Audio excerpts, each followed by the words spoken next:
There's a certain chill that runs through a fan base when the word elbow enters the conversation, and today that chill crept quietly through Blue Jays camp.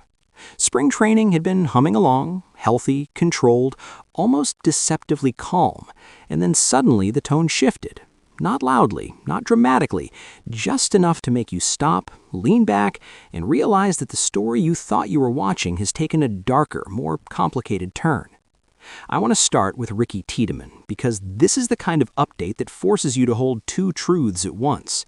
According to a report that surfaced last night, Ricky experienced elbow soreness and was sent for an MRI. The scan showed nothing structural, which is the headline everyone wants to cling to, and rightly so. He'll take about a week off, reset, and in theory the road continues.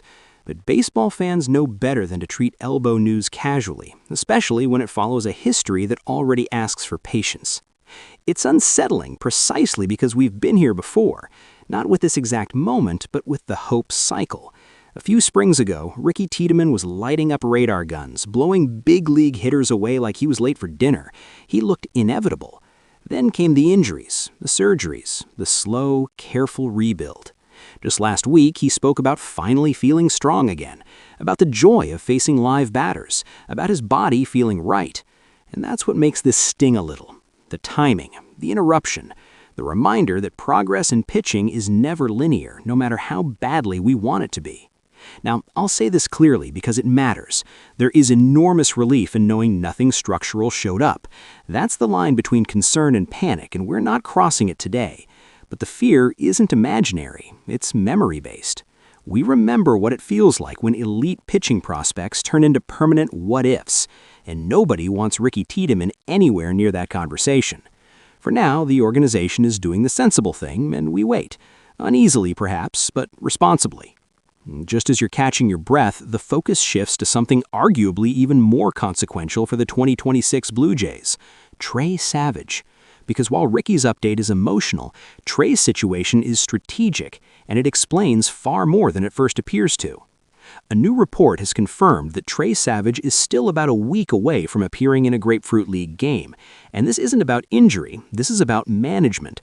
Deliberate, cautious, almost surgical management of workload. Last season, Savage didn't just climb the ladder, he sprinted up it, moving through levels and pitching meaningful innings on the biggest stages imaginable. That kind of leap leaves a mark even on the strongest arms, and the Blue Jays are acutely aware of it. What's fascinating here is what this reveals beneath the surface. The club plans to manage Savage fluidly, skipping turns, pushing starts, adjusting rhythms based on recovery and data. In other words, this isn't a 200-inning horse campaign. This is a long-term investment being protected from itself. Savage is fully healthy, fully capable, and fully competitive, but if you gave him the ball every fifth day without restriction, he'd run through a wall for you. The front office's job is to stop him from doing exactly that. And suddenly, everything else makes sense. The crowded rotation, the reluctance to thin out starting depth, the continued interest in veteran stabilizers like Max Scherzer. This isn't hoarding, it's insurance. When Savage needs a breather, someone has to step in. When innings get tight, someone has to absorb them.